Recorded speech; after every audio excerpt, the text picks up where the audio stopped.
10 साल तक अगर चुनावी राजनीति में सफलता हाथ नहीं लगी तो राहुल गांधी को ब्रेक लेने में कोई हर्ज नहीं है। ये बड़ी बातें कही है चुनावी रणनीतिकार प्रशांत किशोर ने, जो मौजूदा वक्त में बिहार की सियासत में खुद को स्थापित करने के लिए राजनेता के तौर पे खुद को पब्लिक के बीच में लेकर जा रहे हैं।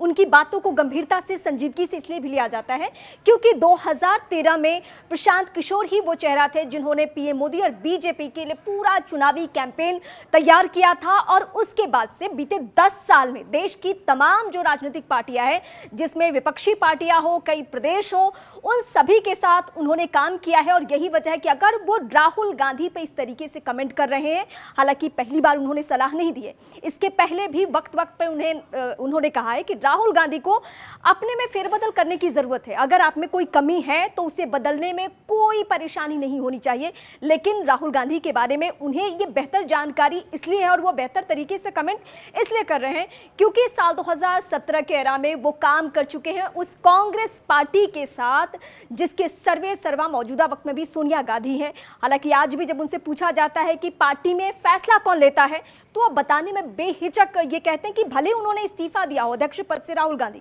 लेकिन किसी न किसी तरह से हस्तक्षेप उन्हीं का होता है और यहीं पे कांग्रेस पार्टी को अपने आप में बदलाव करने की जरूरत है। अब मैं आपको उन तमाम लोगों के बारे में भी बताती हूँ कि प्रशांत किशोर ने किसके साथ काम किया। और अगर राहुल गांधी के ऊपर उन्होंने इतना बड़ा कमेंट किया है 2024 लोकसभा चुनाव को लेकर, तो हम क्यों संजीदगी से ले रहे हैं? क्योंकि उनकी तमाम राजनीतिक भविष्यवाणियां जो है उसको गंभीरता से लिया जाता है। वो ममता बनर्जी टीएमसी के साथ काम कर चुके हैं और जो कि बेहतर परिणाम रहा है।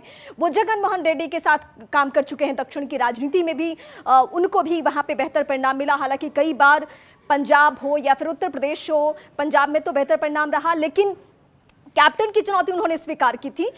उत्तर प्रदेश में उस तरीके से परिणाम नहीं रहा।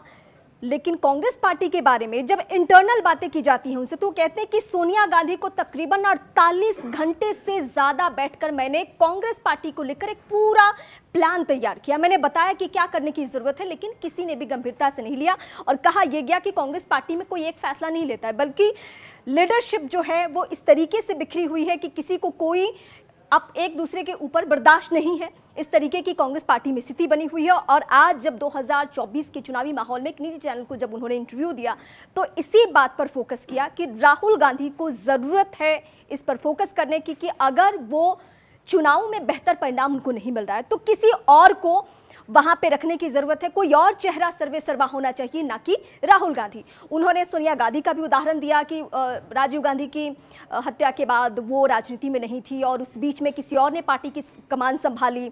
उस समय भी बेहतर परिणाम हुआ। हालांकि जब कांग्रेस पार्टी की स्थिति खराब हुई तब सोनिया गांधी को मान मनोबल के बाद राजनीति में लाया गया। उस एरा को भी वो याद करते हैं और वो बताते हैं कि अभी भी वक्त है कि कांग्रेस पार्टी अपने आप को बदलने के लिए लीडरशिप को चेंज करे। और इसके लिए क्या करना होगा? सबसे पहले राहुल गांधी को जो बार बार राजनीति में लॉन्च किया जा रहा है, बार बार पीएम मोदी के सामने जो लॉन्च किया जा रहा है, उसका सिलसिला खत्म होना चाहिए। लेकिन क्या प्रशांत किशोर की बातें जो हर राजनीतिक पार्टी गंभीरता से लेती है, कांग्रेस पार्टी गंभीरता से लेने वाली है? क्या राहुल गांधी के पद को लेकर कोई फेरबदल होगा? भले वो अध्यक्ष पद पे नहीं है, फैसला आज भी राहुल गांधी ही लेते हैं, ये सभी को अच्छे से मालूम है। कमेंट करके आप हमें बता सकते हैं कि क्या कांग्रेस पार्टी, प्रशांत किशोर जो कि चुनावी रणनीति कर रहे हैं, मौजूदा वक्त में वो राजनेता हैं, उनकी बातों को संजीदगी से ली जाएगी और कांग्रेस पार्टी में कोई हेरफेर होगा?